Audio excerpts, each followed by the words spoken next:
Leafs Nation, this one really makes you think. Victor here, and I've got to ask you something straight up. What if Oliver Ekman-Larsson's trade value is at its absolute peak right now? Because that's the situation Brad Treliving might be staring at heading into March 6. OEL has been our most consistent defenseman this season. He's representing Sweden at the Olympics, he's putting up strong numbers, and now multiple teams are being mentioned as potential trade destinations. That's not just background noise, that's leverage. This matters because if the Leafs are serious about being flexible, buyers and sellers, Ekman-Larsson is arguably their most valuable asset. Before we dive into this, quick favor. If you're part of Leafs Nation and you like real, honest breakdowns, hit that like button and subscribe. We're pushing towards 600 subscribers, and every single one of you helps this channel grow. All right, let's break this down properly. So here's where things stand.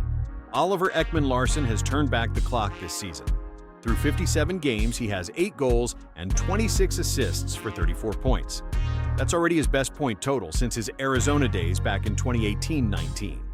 If he keeps this pace, he could challenge his career high of 55 points, a mark he set 10 years ago. For a 34-year-old defenseman, that's impressive. And here's the part that really boosts his value. He's signed for 2 more seasons at just $3.5 million AAV. In today's NHL, a top 4 defenseman making under $4 million is gold. That contract alone makes him one of the more attractive defensemen on the market. But this is where it gets complicated. OEL isn't just a stat line. He's a leader in that dressing room. He's been steady. He's been reliable. And if you move him, especially for futures, that message doesn't just stay on the transaction wire. It goes straight into the locker room. And let's be honest, guys like Austin Matthews and William Nylander are not interested in sitting through a rebuild. Now, the report outlines 5 potential destinations. First, the Edmonton Oilers. They've been linked to Toronto for weeks. They want blue line help. But they only have about $2.8 million in deadline cap space, and they don't own a 2026 first-round pick.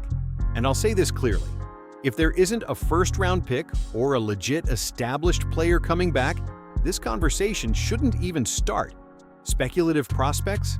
That's risky. Trading your most consistent defenseman for unproven talent could seriously disrupt the room.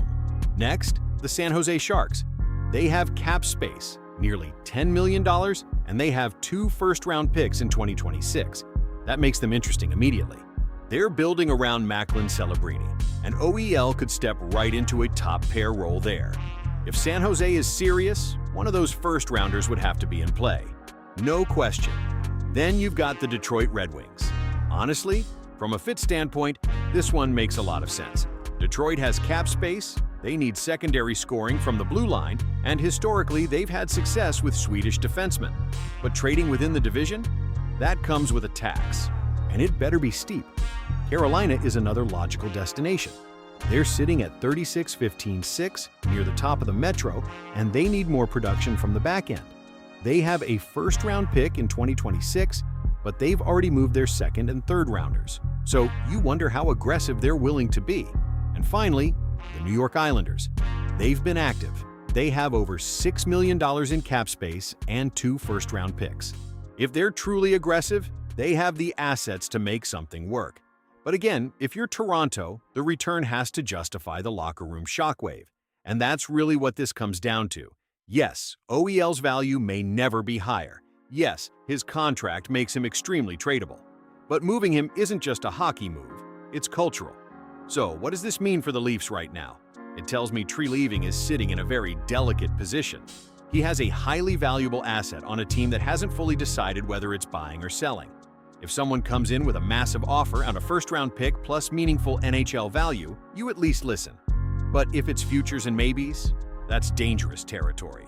As a fan, I'm torn. Part of me sees the logic in maximizing value while it's high.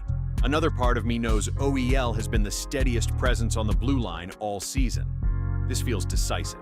It feels like one of those moments where the direction of the franchise could tilt based on one phone call. And if Treliving moves him, it better be because he was absolutely blown away by the offer.